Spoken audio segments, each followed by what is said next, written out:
Bago pa man maglandfall ang bagyong Chedeng sa Isabela, dama na ang malakas na hangin at ulan sa lalawigan. May ulat on the spot si Haji Rieta. Haji. Yes, Maris, sa katunayan nga sa ngayon ay nararamdaman pa rin natin itong sama ng panahon dito nga sa lalawigan ng Isabela. Bunsod nga iyan ng bagyong Chedeng. At alam mo, Maris, sa ilang residente naman, yung nadatnan natin kanina na tumatawid doon sa may Iligan River sa gitna ng sama ng panahon. Naritong ulat.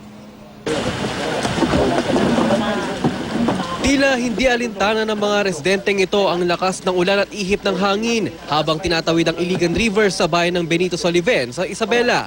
Sakay ng dalawang bangka, dahan-dahan nilang tinatawid ang rumaragasang tubig sa ilog. Nang makarating sa tabing ilog, tila guminhaw ang pakiramdam ng mga residente. Sanay na raw sila sa ganitong sitwasyon. Sanay na ho ba kayong tumawid doon dyan sa lugar na yan? Sakay lang po ng bangka. Oo, sir. Tapos pag malaki na yung mamaya, yung ilog, pauwin kami ng boss namin. Tatawid ulit kayo doon sa ilog? Opo. Hindi ba delikado yun? Hindi naman po. Kasama naman ng ginang na ito ang kanyang 8 buwang gulang na anak na tumawid sa ilog. Wala na mga ibang daanan para makapunta rin sa... Ay, wala na ho, dito lang. Pag malaki po ang ilog, yun nakakatakot pag malaki ang ilog. Sana po matapos na yung tulay namin para hindi naman kami nahihirapan pag lumaki po ng ilog, lalo pag ganito may bagyo po.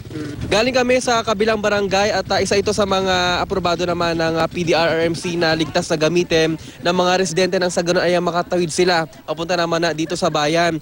Ayon kasi sa mga residente, kapag maapaw na itong ilog, wala na silang ibang masasakyan kaya sinamantana nila itong pagpunta sa bayan ng sa ganun kapag sumama pa lalo ang panahon ay hindi ni sila maipit pa. Pero ang ilan, sa rescue boat na lang sumakay gaya na mag-ina na ito. Sa bayan naman ng San Mariano, malalaking bangka ang araw-araw sinasakyan ng mga taga roon para makatawid din sa ilog.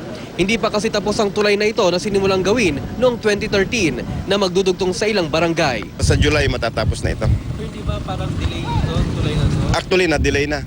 Kasi ang expiry date nito is April 14. Malaking bagay para sa mga tiga San Mariano kasi nakita naman natin yung mga pagtatawid noong medyo risky. So kapag matapos siguro ito, medyo mas madali na yung aming pagpapatawid dun sa mga tao, lalo dun sa mga produkto ng aming mga kababayan. Bago pa man maglandfall sa Dinapige, malalakas na ulan at hangin ang naramdaman dito sa Isabela, bunsod ng bagyo. Ang ilang tolda halos liparin na rin. Ayon kay Governor Faustino D., Lunes pa raw sila naghanda sa pagdating ng bagyo. Ang mga bayan ng Divilacan, Maconacon at Dinapige naglikas na ng nasa 200 pamilya at nasa mga evacuation center na ngayon.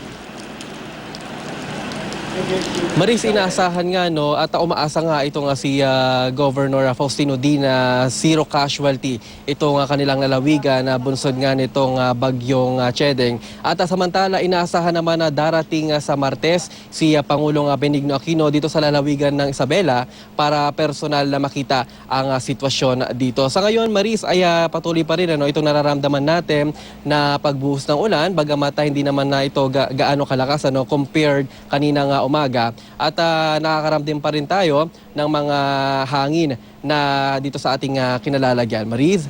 Maraming salamat at ingat kayo dyan, Haji Rieta.